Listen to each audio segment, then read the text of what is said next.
یا علی برائے خوشنودی امام زمانہ بلند صلوات اللہم صلی علی محمد رحم اللہ من یقرأ الفاتحہ. بسم اللہ الرحمن الرحیم الحمد للہ رب العالمین الرحمن الرحیم مالک یوم الدین ایاک نعبد و ایاک نستعین اهدنا الصراط المستقیم صراط الذین انعمت علیہم غیر المغضوب علیہم اللہم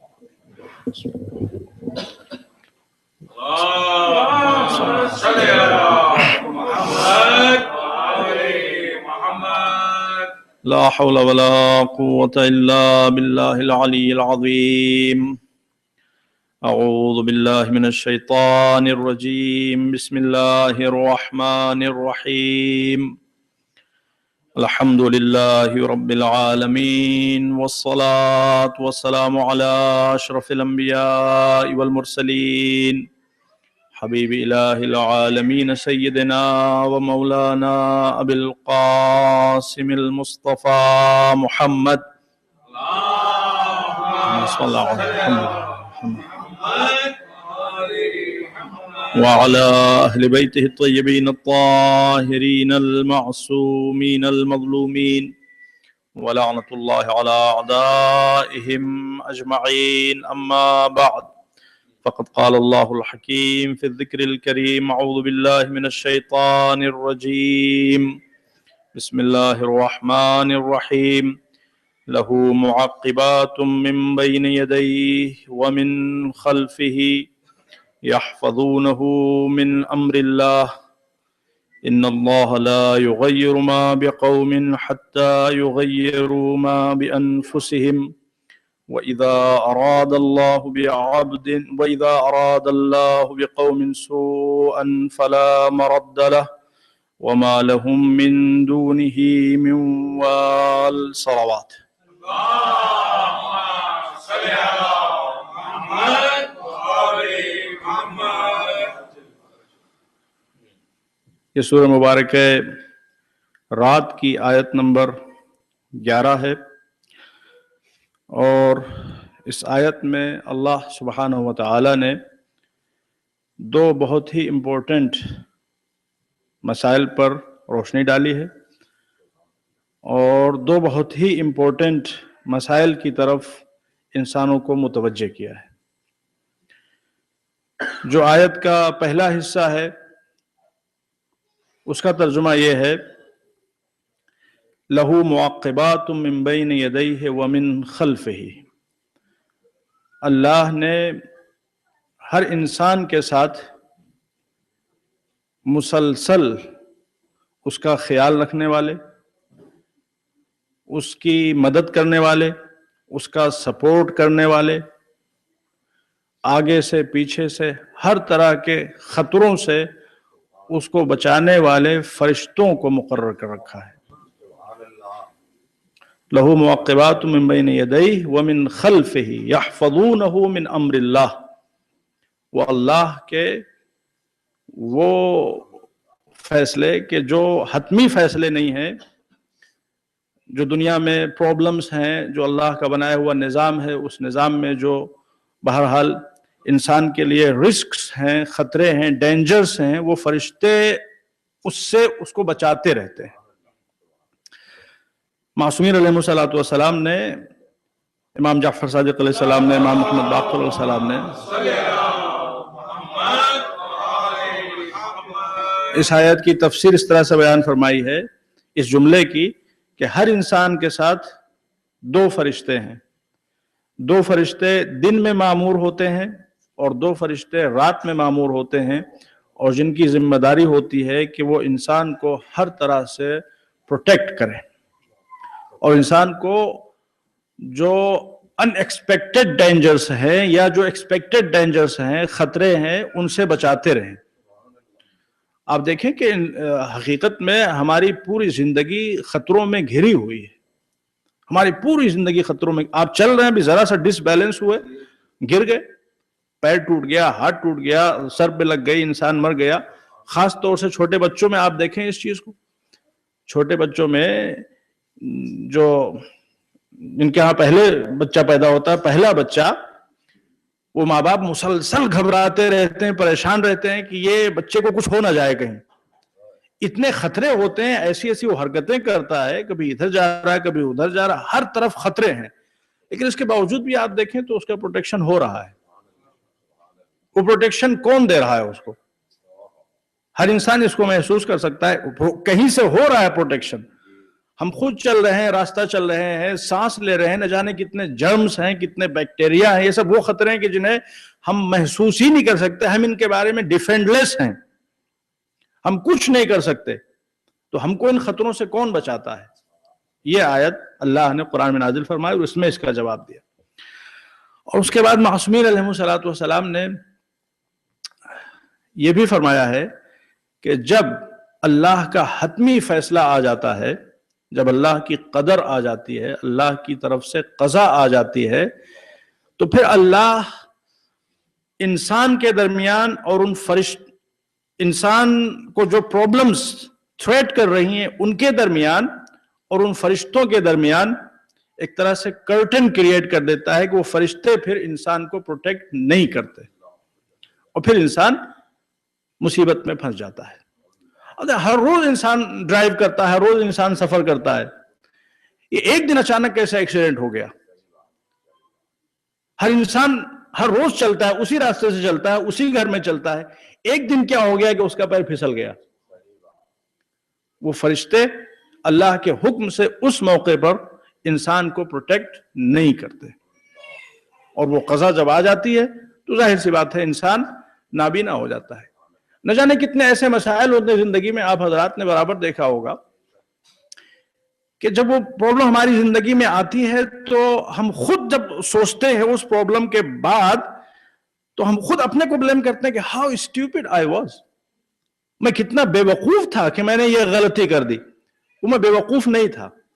مینی ٹائمز ایسا ہوتا ہے کہ وہ ہماری بے وقوفی ہوتی ہے، لیکن بسا اوقات ایسا بھی ہوتا ہے کہ وہ ہماری بے وقوفی نہیں ہوتی، وہ اللہ کا فیصلہ ہوتا ہے.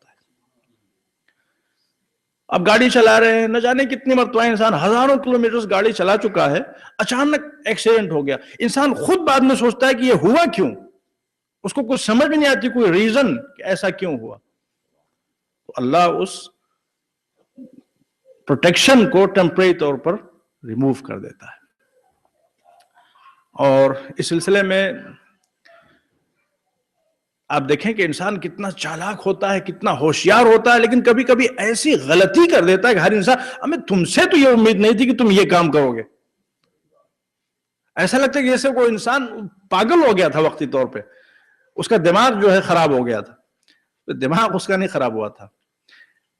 روایتوں ہمارے ہاں یہ ہے کہ ایک مرتبہ ایک شخص نے حضرت عبداللہ ابن عباس سے یہ چیز پوچھی. معصومین علیہ السلام سے بھی روایت میں یہ چیز ہے، لیکن فی الحال جو ہم نے دیکھا ابھی آنے سے پہلے وہ حضرت عبداللہ ابن عباس کے حوالے سے دیکھا، تو ہم انہی کے حوالے سے پڑھ رہے ہیں. لیکن بہرحال جو کچھ حضرت عبداللہ ابن عباس کے پاس جو علم تھا، جو نالج تھا، جو وزڈم تھی، وہ سب انہوں نے مولا علی سے لیا تھا. اور وہ خود اس بات کو فخریہ طور پر بیان کیا کرتے تھے کہ میرے پاس جو کچھ بھی ہے وہ علی کا دیا ہوا ہے. اور جب مجھ سے پوچھا گیا کہ عبداللہ ابن عباس، آپ کو حبر الامت کہا جاتا ہے، اس امت کا اسکالر کہا جاتا ہے، گریٹسٹ اسکالر کہا جاتا ہے، آپ یہ بتائیے کہ آپ کا علم آپ کے چچا زاد بھائی علی کے علم کے مقابلے میں کیسا ہے؟ تو ان کا مقابلے کی کیا بات کرتے ہو؟ مقابلے کا کوئی سوال ہی پیدا نہیں ہوتا. اور کچھ تو بتائیے، کچھ تو بتائیے. اگر اصرار کرتے ہو تو یوں سمجھ لو جیسے 7 سمندروں کے مقابلے میں ایک ڈراپلٹ ہوتا ہے، ایک چھوٹا سا قطرہ ہوتا ہے. میرا علم علی کے علم کے سامنے ایسا ہی ہے. اللہم صلی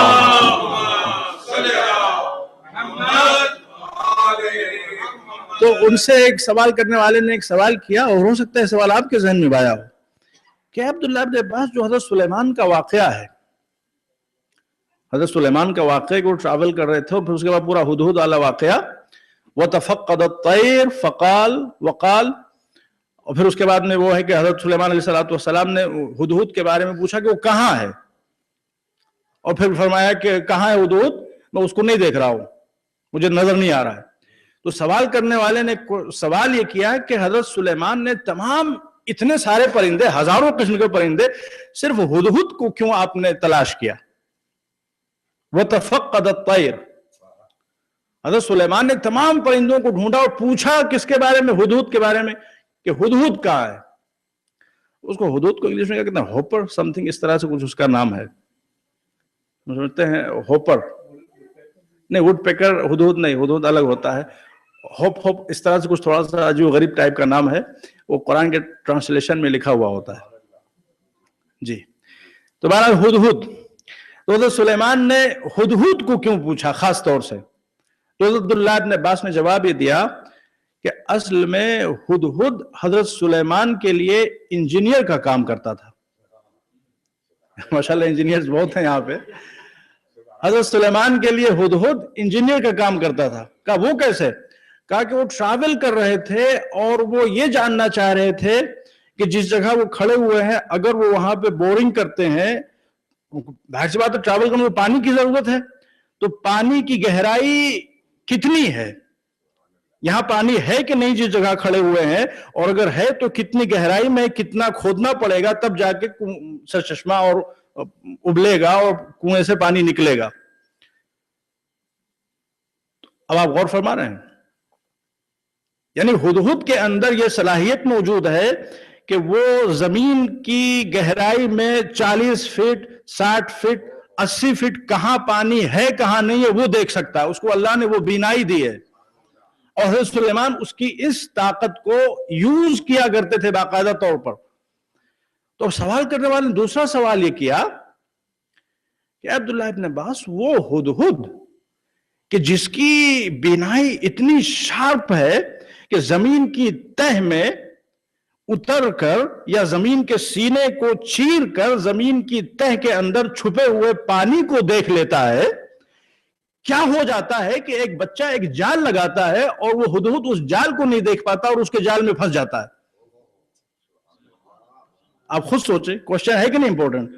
تو انہوں نے جواب یہ دیا، اذا جاء القدر عمی البصر، جب اللہ کی طرف سے قدر آ جاتی ہے، اللہ کی قضا آ جاتی ہے تو بصر، آنکھ اندھی ہو جاتی ہے۔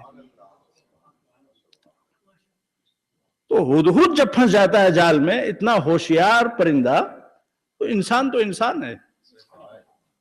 یہ کہا جائے کہ اشرف المخلوقات انسان جب پھنس جاتا ہے تو ہدہد ہے۔ دونوں طرح سے آپ بات کر سکتے ہیں۔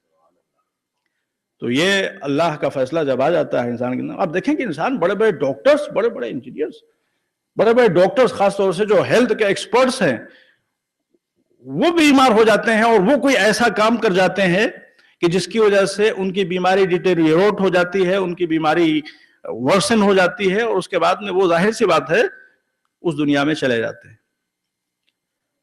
تو اس پوائنٹ کی طرف اللہ نے یہاں پہ اشارہ کیا ہے، لَهُ مُعَقِّبَاتٌ مِّن بَيْنِ يَدَيْهِ وَمِن خَلْفِهِ۔ اب دیکھیں فرشتوں کے بارے میں ہمارا تصور عام طور پہ یہ ہے کہ اللہ نے جو فرشتے ہمارے ساتھ معین کر رکھے ہیں وہ ہم کو واچ کرنے کے لیے ہیں، ہم کو کنٹرول کرنے کے لیے ہیں، ہماری برائیوں کو لکھنے کے لیے۔ یہ نیگیٹو پرسپشن ہے، یہ نیگیٹو پرسپشن ہے۔ اس آیت میں جو بات اللہ نے بیان کی وہ ہمیں پیش نظر رکھنا چاہیے۔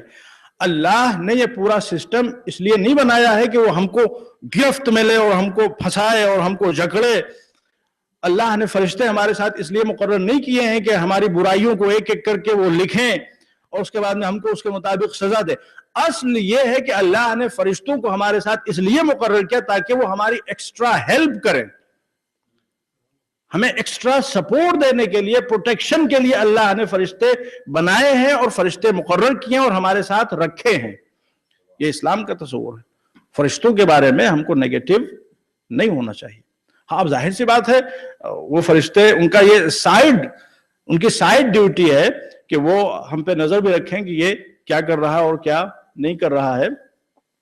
اور روایتوں میں یہ ہے کہ یہ جو فرشتے ہیں ہمارے ساتھ، کہ جب کبھی بھی انسان نماز کے لیے کھڑا ہوتا ہے تو حقیقت میں اگر انسان مومن ہے تو وہ کبھی فرادہ نماز پڑھتا ہی نہیں۔ اور فرما رہے ہیں بعض روایتوں میں یہ ہے کہ جب انسان مومن نماز کے لیے کھڑا ہوتا ہے تو فرشتے بھی صف بنا کر اس کے ساتھ نماز کے لیے کھڑے ہو جاتے ہیں، اس کے پیچھے نماز کے لیے کھڑے ہو جاتے ہیں۔ اب اس میں یہ ہے روایتوں میں کہ اگر انسان اذان اور اقامت دونوں کہتا ہے تو فرشتے لائن داہنی طرف اور بائیں طرف دونوں بناتے ہیں، اور اگر صرف اقامت کہتا ہے، اذان نہیں کہتا، تو لائن صرف ایک طرف بنتی ہے۔ تو جتنے زیادہ نمازی ہوں گے ثواب اتنا زیادہ ہوگا۔ تو اذان اور اقامت انسان کو دونوں کہنا چاہیے تاکہ لائن فرشتوں کی طویل ہو۔ اور میں سمجھتا ہوں کہ معصومین علیہ الصلوۃ والسلام نے یہ پوائنٹ بیان کر کے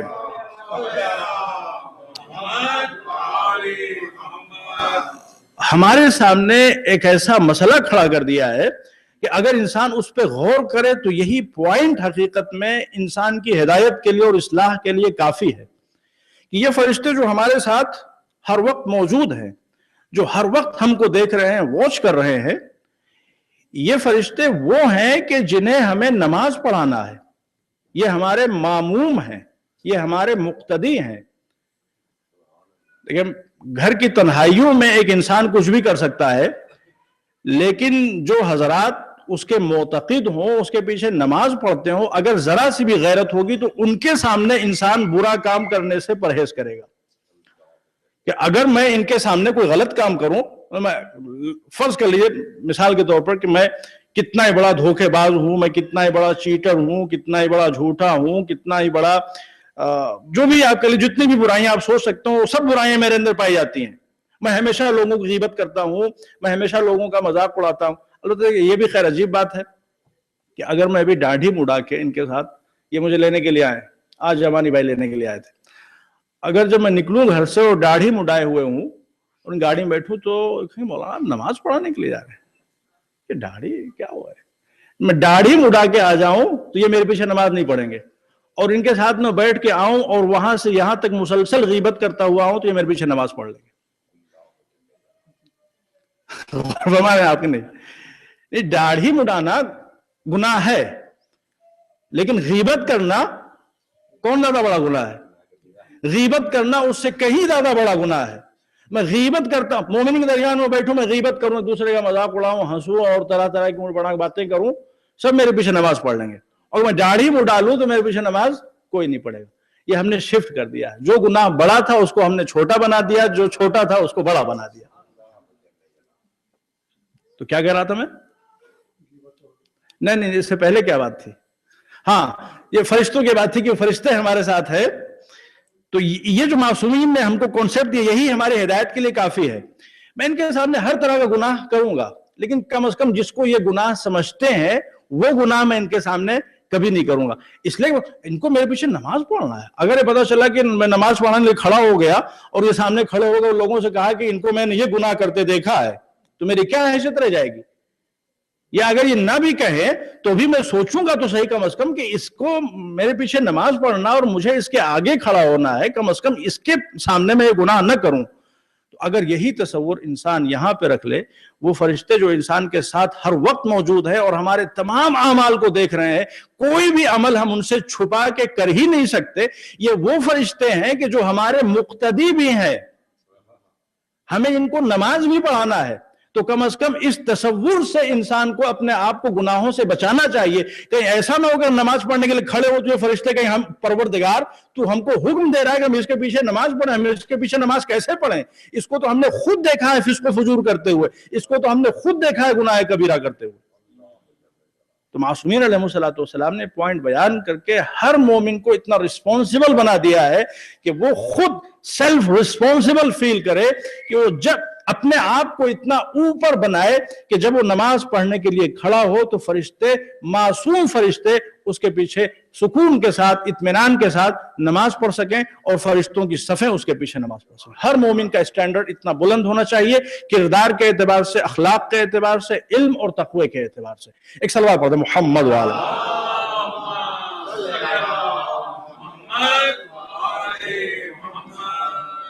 لہو معقبات من بین یدیہ ومن خلفہ یحفظونہ من امر اللہ۔ اب آجائے امر اللہ، وہ اللہ کی قضا اور قدر سے لوگوں کی حفاظت کرتے ہیں۔ کہ مولانا آپ تو دو باتیں کہہ رہے ہیں، ابھی تو آپ نے کہا کہ جب قضا و قدر آ جاتی تو حفاظت نہیں کر سکتے، اور یہاں پہ تو بات ہو رہی ہے کہ یحفظونہ من امر اللہ، یہ فرشتے اللہ کے امر سے، قضاء و قدر سے، یہ جو اللہ کے فیصلے ہیں ان سے انسان کی حفاظت کرتے ہیں.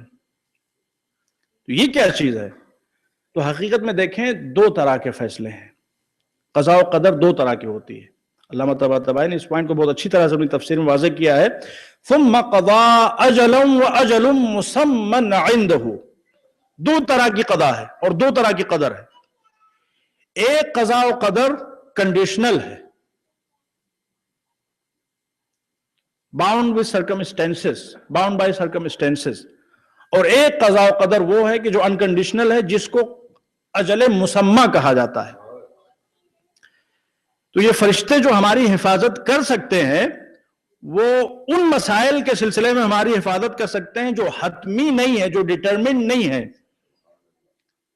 جو باؤنڈ بائی کنڈیشنز ہیں، جو کنڈیشنل ہیں. لیکن جو انکنڈیشنل اللہ کا فیصلہ ہوگا اس سے ہماری حفاظت نہیں کر سکتے. اور دیکھیں یہیں پہ ایک بہت بڑا مسئلہ ہے. اب یہاں پہ خیر بچے بہت کم ہیں، لیکن بہرحال بڑوں کے ذہن میں بھی یہ سوال آتا ہے اور برابر یہ سوال پوچھا جاتا ہے. پتہ نہیں آپ نے کبھی اس پوائنٹ پہ سوچا کہ نہیں سوچا کہ ہمارے ہاں عام طور سے یہی بات کہی جاتی ہے اور ہمارا عقیدہ ہے کہ جب اللہ کی طرف سے موت آ جاتی ہے تو وہ ٹلتی نہیں. فَإِذَا جَاءَ أَجَلُهُمْ لَا يَسْتَأْخِرُونَ سَاعَةً وَلَا يَسْتَقْدِمُونَ. جب اجل آ جائے گی، جب موت آ جائے گی تو پھر اس میں ایک لمحے کے لیے نہ کوئی اس کو ڈیلے کر سکتا ہے اور نہ ایک لمحے کے لیے اس کو کوئی جلدی کر سکتا ہے. موت کا ایک ٹائم فکسڈ ہے، جب موت آئے گی تو آئے گی، تو اسے کوئی ٹال نہیں سکتا. یہ ہمارے عام طور سے بیان کیا جاتا ہے اور یہی تصور ہمارے ذہنوں میں اور یہی ہمارا عقیدہ ہے اور یہ صحیح بھی ہے. تو اب یہاں پہ جو سوال آج کل یونیورسٹیز میں، کالجز میں اور بچوں کے ذہنوں میں پیدا ہوتا ہے وہ لائف ایکسپیکٹنسی کا مسئلہ ہے کہ اگر آپ کینیڈا میں رہ رہے ہیں تو کینیڈا میں لائف ایکسپیکٹنسی، یہ کنٹری پتہ نہیں آپ کو معلوم ہے کہ نہیں، دنیا کے ان ملکوں میں سے کہ جہاں پہ بہت ہائی لائف ایکسپیکٹنسی، سب سے زیادہ لائف ایکسپیکٹنسی جاپان میں ہے. اس کے بعد ظاہر سی بات ہے کینیڈا بھی ان کنٹریز میں سے ہے کہ جن میں لائف ایکسپیکٹنسی بہت زیادہ ہے. 79 ایئرز کے اوپر یہاں پہ 79 ایئرز یا اس کے بھی اوپر یہاں پہ لائف ایکسپیکٹنسی ہے. اور عورتوں کو گھبرانے کی ضرورت نہیں. عورتوں کی لائف ایکسپیکٹنسی پوری دنیا میں جہاں کہیں بھی جس ملک میں دیکھیں گے ہر جگہ 4-5 سال مردوں سے زیادہ دکھائی دیتی ہے. ہر جگہ پوری دنیا میں کہیں پر بھی آپ کسی بھی کنٹری میں دیکھیں اللہ نے ان کو زیادہ اپرچونٹیز دے رکھی. تو اب اس میں آپ دیکھیں افریقن کنٹریز کے بھی آپ لائف ایکسپیکٹنسی دیکھیں آپ تو بہت سے ایسے کنٹریز دکھائی دیں گے کہ جہاں پہ ابھی بھی لائف ایکسپیکٹنسی 40s میں ہے. یہاں پہ جو لائف ایکسپیکٹنسی ہے وہ 79 فور ایگزامپل، ایگزیکٹلی ہم کو نہیں آتا، کافی پہلے ہم نے پڑھا تھا یہاں کے بارے میں، لیکن ہمیں لگ رہا ہے کہ 79 ہے. اور وہاں پہ آپ افریقہ کے کسی غریب ملک میں دیکھیں تو وہاں 42 45، یعنی اگر آپ وہاں رہیں گے تو آپ 45 ایئر زندہ رہیں گے اپروکسیمیٹلی، اور اگر یہاں رہیں گے تو آپ 79 ایئر زندہ رہیں گے. تو کتنا ڈیفرنس ہوا؟ Big difference. تو اگر اللہ کی طرف سے موت فکسڈ ہے تو پھر یہاں اور وہاں میں فرق کیوں؟ یہ سوال ذہنوں میں آتا ہے کہ نہیں آتا؟ اور ویلڈ کوشچن ہے کہ نہیں ہے؟ اس کا جواب بچوں کو دینا چاہیے. نہ جانے کتنے ایسے لوگ ہیں کہ اس سوال کی وجہ سے وہ گمراہ ہو گئے. وہ کہتے ہیں کہ نہیں اسلام کچھ نہیں ہے، فضول کی باتیں. اور فضول کی باتیں وہ کہہ کے حقیقت میں ہمارا مذاق اڑاتے ہیں اور ہمارے سسٹم کا مذاق اڑاتے ہیں. اپنا مذاق تو خیر اڑاتے ہی ہیں، بجائے اس کے کہ وہ کسی جاننے والے سے پوچھے کہ اس کی فلسفی کیا ہے، اس کی وزڈم کیا ہے. انہوں نے یہ سوچ لیا اپنے اعتبار سے کہ ہم کو بچپن میں یہ بتایا گیا ہے کہ اللہ کی طرف سے موت معین ہے، اور جب موت، ابھی آپ دیکھیے کہ آپ بیمار ہوں، آپ ڈاکٹر کے پاس نہ جائیں، ڈاکٹر کا علاج نہ کریں، آپ مر جائیں گے. ڈاکٹر کے پاس جائیں گے، اچھا میڈیکل اور اچھا ٹریٹمنٹ آپ کو ملے گا تو آپ بچ جائیں گے. تو اگر اللہ کی طرف سے موت معین ہے، خود لوگ دیکھتے ہیں، بھائی انڈیا پاکستان میں ہر انسان اپنی آنکھوں سے ہر جگہ دیکھتا ہے کہ وہ لوگ کے جو، اب وہ انڈیا کی صورتحال تو یہ پاکستان کے ہم کو زیادہ نہیں پتا ہے کہ اگر انسان کوئی بیمار ہو اور اس کو سرکاری اسپتال میں آپ پہنچا دیجئے تو ملک الموت اگر نہ بھی آنے والے ہوں تو وہ خاص طور سے دوڑ کے آ جائیں گے اور اس کی روح لے کے چلے جائیں گے. سرکاری اسپتال میں جانے کا مطلب ہے کہ ملک الموت کے قبضے میں جانا. تو جن بیچاروں کے پاس پیسے نہیں ہیں وہ سرکاری اسپتالوں میں جاتے ہیں اور وہ مر جاتے ہیں. اور وہی لوگ انہی جیسے لوگ انہی جیسے بیماری ان سے بھی سیویئر بیماری والے وہ پہنچتے ہیں پرائیویٹ اسپتالوں میں جہاں پہ بیٹر ٹریٹمنٹس ہیں تو وہ سروائیو کر جاتے ہیں. یہ کیا معاملہ ہے؟ ہم تو یہ سنتے تھے کہ موت اللہ کی طرف سے معین ہے اور یہ تو ہم کو کچھ اور دکھائی دے رہا معاملہ. تو حقیقت میں یہ ایک مسکنسیپشن کی وجہ سے یہ تمام پرابلمز پیدا ہو رہی ہیں اور انسان یہ سمجھ رہا ہے کہ نعوذ باللہ دین میں کمی ہے اور قرآن میں کمی ہے اور اسلام میں کمی ہے اور اللہ کے فیصلے میں کمی ہے. اپنی جہالت کو انسان بلیم نہیں کرتا، اللہ تک کو انسان بلیم کر دیتا. یہ انسان کا مزاج ہے. ایک صلوات پڑھ دے محمد و عالم.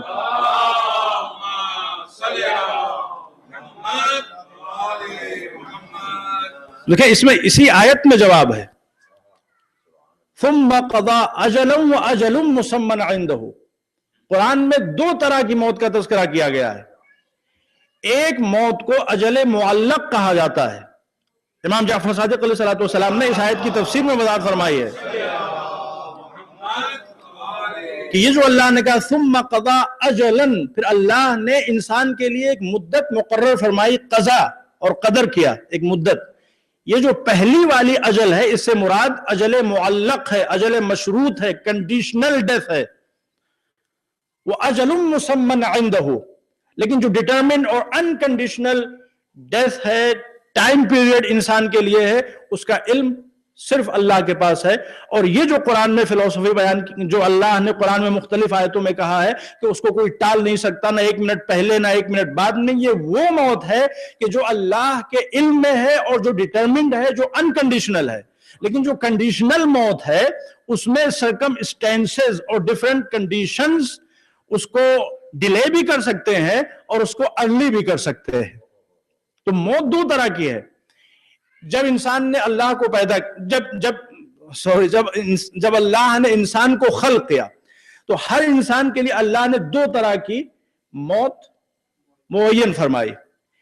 ایک موت وہ کہ جو کنڈیشنل ہے، باؤنڈ بائی کنڈیشن سرکمسٹینسز، کہ اگر اس طریقے سے انسان چلے گا، یہ کھائے گا، یہ پیے گا، اس جگہ رہے گا، اس جگہ سوئے گا، اٹھے گا، بیٹھے گا، اس طرح کا ٹریٹمنٹ ریسیو کرے گا تو اس کی لائف اتنی ہوگی.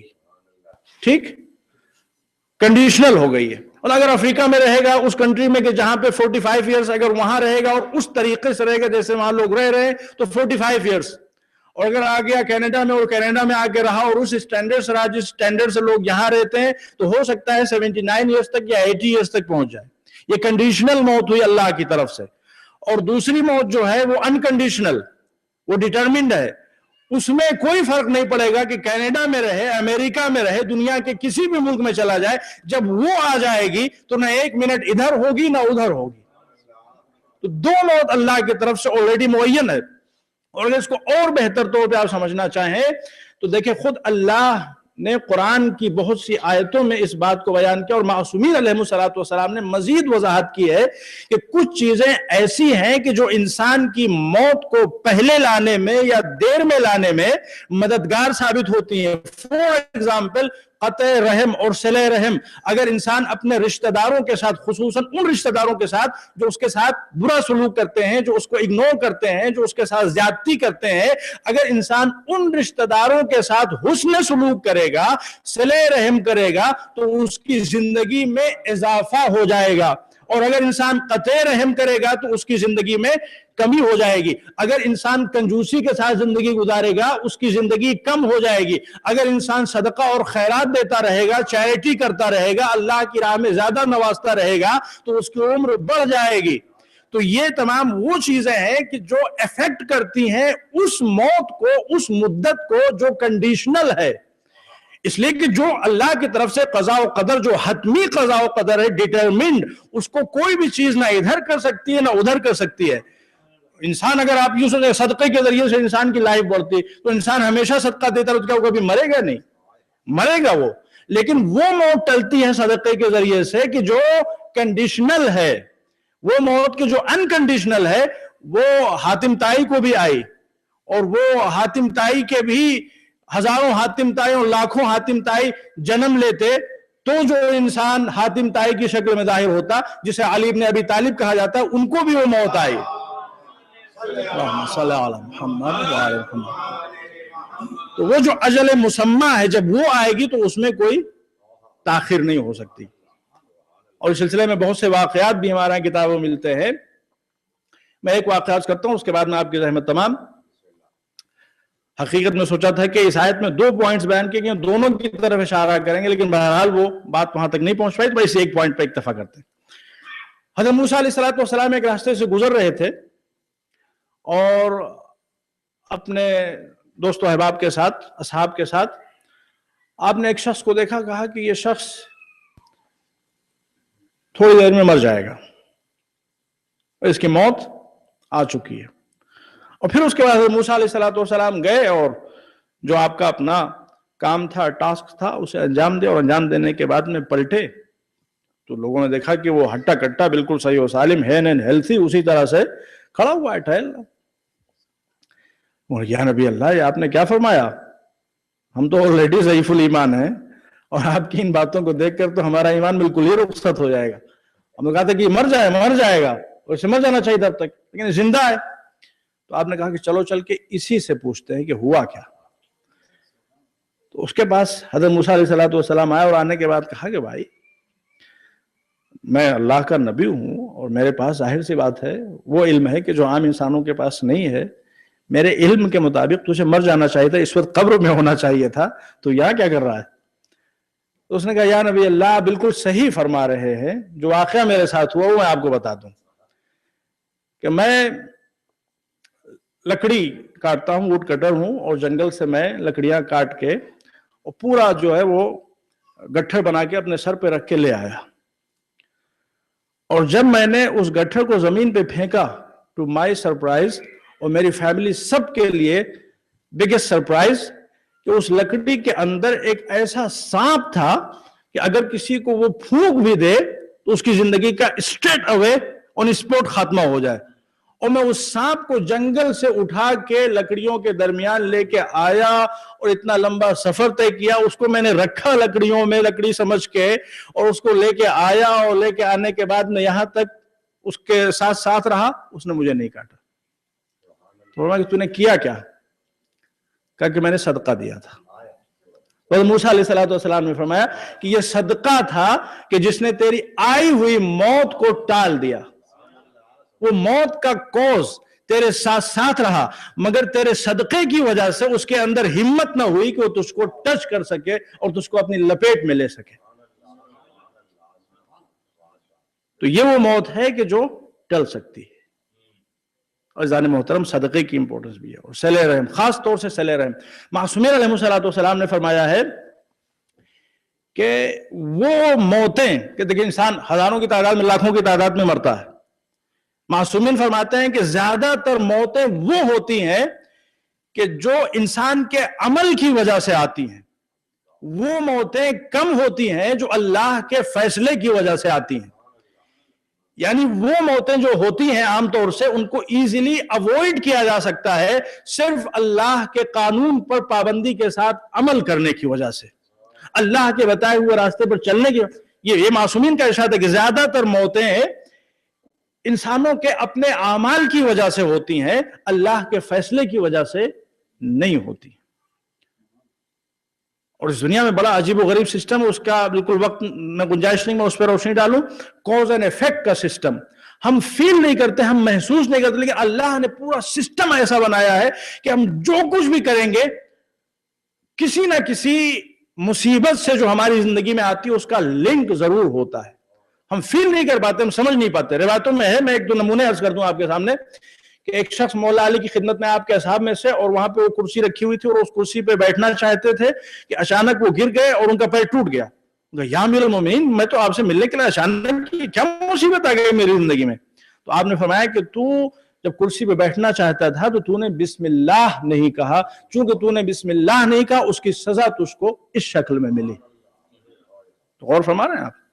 تو جو کچھ بھی انسان کی زندگی میں ہوتا ہے حقیقت میں کہیں نہ کہیں سے اس کی اپنی بھول ہوتی ہے، مسٹیک ہوتی ہے، اور سب کچھ ویل کیلکولیٹڈ ہے اللہ کی طرف سے اس دنیا میں اور اس کائنات میں.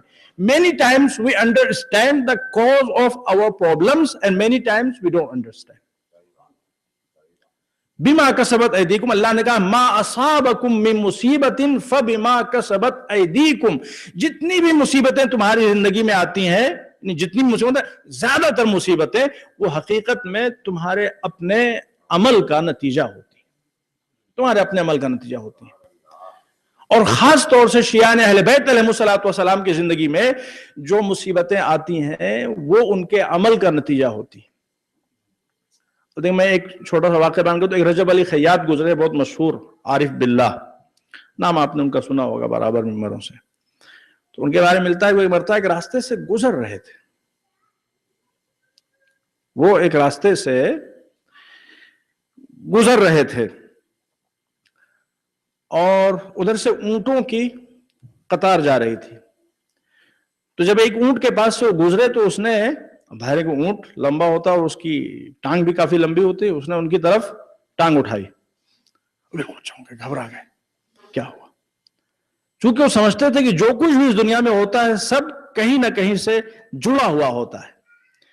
پھر اس کے بعد میں گھر جانے کے بعد میں خاص طور سے وہ فوراً اسٹیٹ میں اپنا ارادہ بدل دیا اور مسجد میں گھر جانے کے بعد میں اللہ کی عبادت کی اور اپنا جو ان کا اپنا ہوتا ہے ڈیپ ایویلویشن، مکاشفہ، مراقبہ، اس میں انہوں نے سوچنا شروع کیا اللہ سے کہ خدا مجھے بتا کہ یہ کیوں ایسا ہوا. تو ان کو اللہ کی طرف سے الہام یہ ہوا کہ تم نے کوئی مکروہ کام، مجھے اس وقت یاد نہیں آ رہا، ایک مکروہ کام کرنے کا ارادہ کیا تھا جس کی وجہ سے ایسا اس اونٹ نے کیا. تو خدا میں نے ارادہ کیا تھا، کیا تو نہیں. تو کہا اس اونٹ نے بھی لات اٹھائی تھی، ماری تو نہیں. تو سب کچھ ویل کیلکولیٹڈ ہے اس دنیا میں. ایک شخص ایک مرتبہ امام جعفر صادق علیہ الصلوۃ والسلام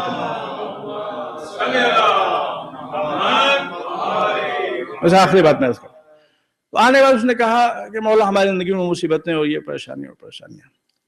تو امام نے پوری ایک لسٹ بیان کرنا شروع کر دی کہ اگر تمہاری زندگی میں مصیبت آتی ہے تو اس کی یہ وجہ ہے، بیماری آتی ہے تو تمہارے اپنے کاموں کی وجہ سے آتی ہے، اگر ظالم ظلم کرتا ہے تو تمہارے اپنے کارناموں کی وجہ سے، اگر سپریسر تم کو سپریس کرتے ہیں تو تمہارے اپنے کارناموں. تو حیران ہو گیا، پریشان، اس لیے کہ امام کی بارگاہ میں ظاہر سی بات ہے سب لوگ آتے تھے. وہ دریائے رحمت تھا، دریائے علم تھا اور کسی کے لیے وہ بند نہیں تھا، تو اپنے پرائے سب آتے تھے. امام کے چہرے کو دیکھ، امام سمجھ گئے کہ یہ کیا سمجھ رہا ہے.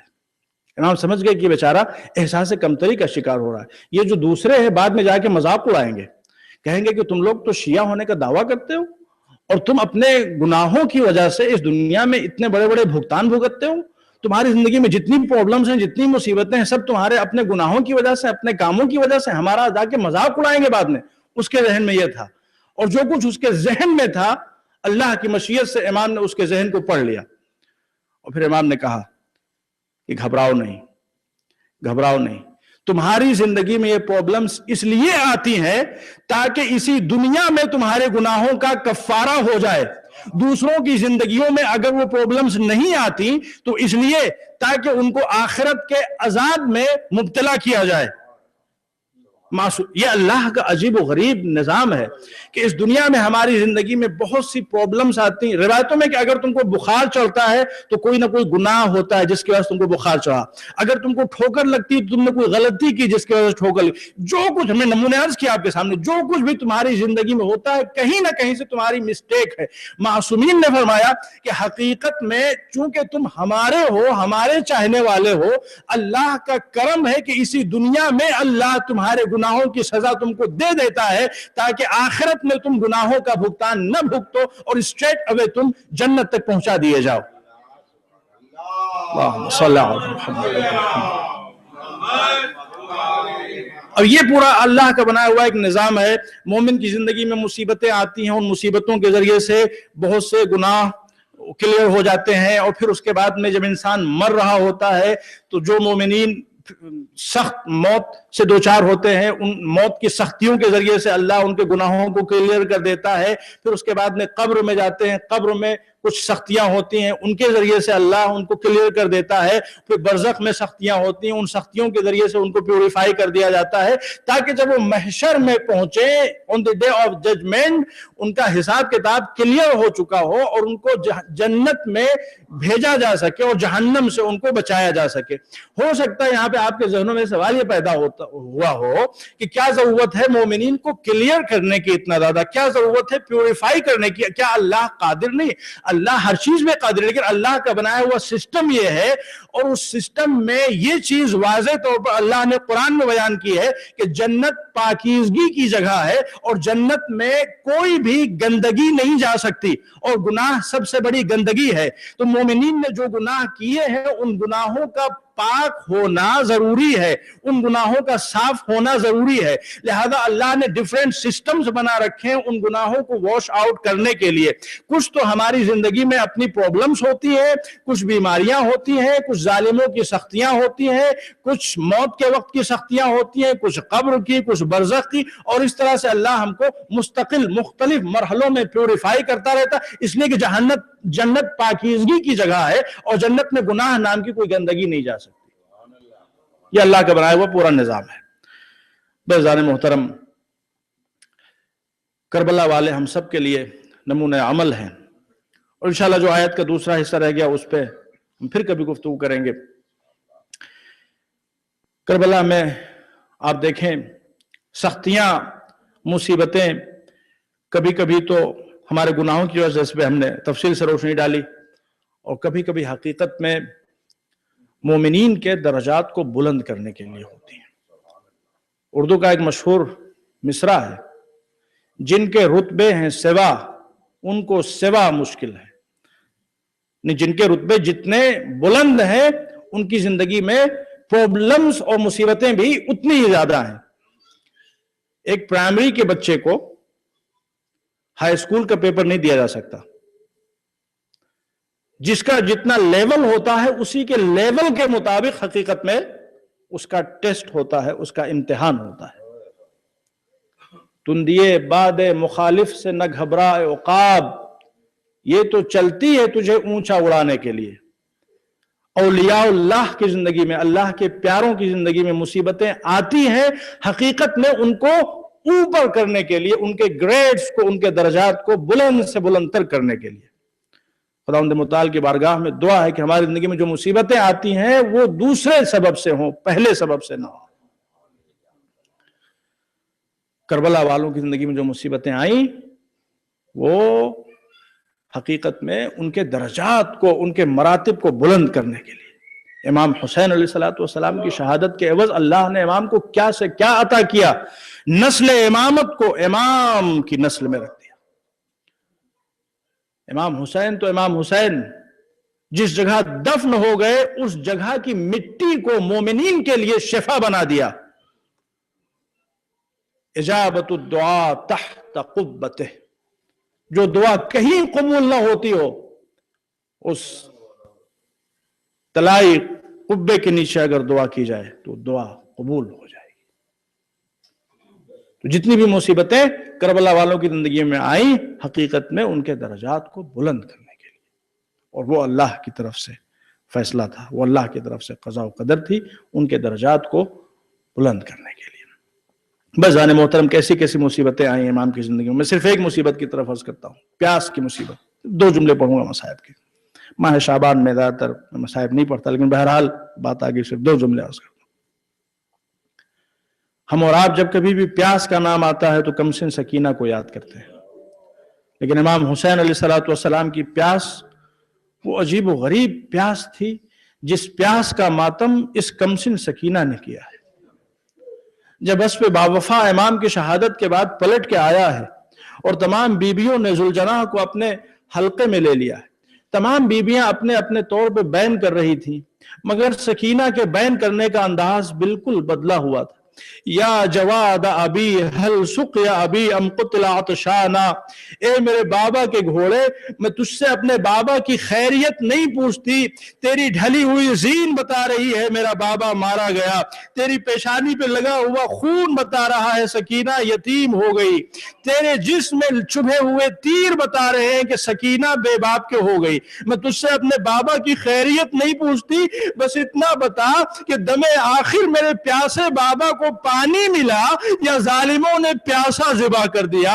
جی چاہتا ہے دست ادب جوڑوں، بی بی ذوالجناح سے کیا پوچھتی ہو؟ ہم نے تو ہمیشہ یہی پڑھا کہ تمہارا پیاسا بابا زیر خنجر کہتا رہا ظالم ایک گھونٹ پانی پلا دے، مگر شمر جواب دیتا رہا حسین پوری دنیا پانی پانی ہو جائے جب بھی یہ قطرے آب نہ ملے گا۔ وَسَيَعْلَمُ الَّذِينَ ظَلَمُوا أَيَّ مُنقَلَبٍ يَنقَلِبُونَ اِنَّا لِلَّهِ وَإِنَّا إِلَيْهِ راجعون۔ خدا تجھے واسطہ محمد و آل محمد علیہ السلام کا ہماری اس مختصر مگر اہم ترین عبادت کو قبول فرما۔ پروردگار ہم میں جو بیمار ہو بیمار کربلا کے واسطے ان کو شفاء کامل و عاجل عطا فرما، جو مقروض ہو ان کا قرض ادا فرما، جو پریشان حال ان کی پریشانیوں کو دور فرما، جو حج و زیارت کے مشتاق انہیں حج و زیارت کی توفیق عطا فرما۔ خدا تمام مومنین و مومنات جو روزگار کی تلاش میں انہیں بہترین روزگار عطا فرما، جو برسر روزگار ہوں ان کے رزق و روزگار میں برکت عطا فرما۔ خدا تجھے واسطہ محمد و آل محمد علیہ السلام کا یہ زمانہ شیعان اہل بیت کے لیے بڑا سخت ہے، چاروں طرف ہم پہ ظلم ہو رہے ہیں، چاروں طرف ہمارے خلاف سازشیں ہو رہی ہیں۔ خدا یہ ظالمین و جابرین اگر قابل اصلاح ہو تو ان کی اصلاح فرما، اور اگر قابل اصلاح نہ ہو تو ان کے شر کو، ان کے فساد کو، ان کے جرائم کو، ان کے کرائمز کو خود ان کی طرف پلٹا دے۔ خدا تجھے واسطہ محمد و آل محمد کا دنیا میں جہاں جہاں اہل ایمان موجود ان کی جان و مال، عزت و آبرو و آل و اولاد کی حفاظت فرما۔ خدا ہماری زندگی میں جتنی بھی مصیبتیں آئیں ان کو ہمارے گناہوں کا کفارہ قرار دے، اور ان مصیبتوں کے بدلے جب ہم اس دنیا سے جائیں تو ہمارا نام اعمال کلیئر ہو، اور ہمیں محمد و آل محمد کی شفاعت کے طفیل میں، قبر میں، محشر میں، جنت میں، ہر جگہ بہترین جگہ نصیب فرما۔ خدا تجھے واسطہ محمد و آل محمد علیہ السلام کا منجی بشریت ہمارے آخری امام اور اپنے آخری حجت کے ظہور میں تعجیل فرما، اور ہم سب کو ان کے بہترین اعوان و انصار میں شمار فرما۔ ماتم حسین۔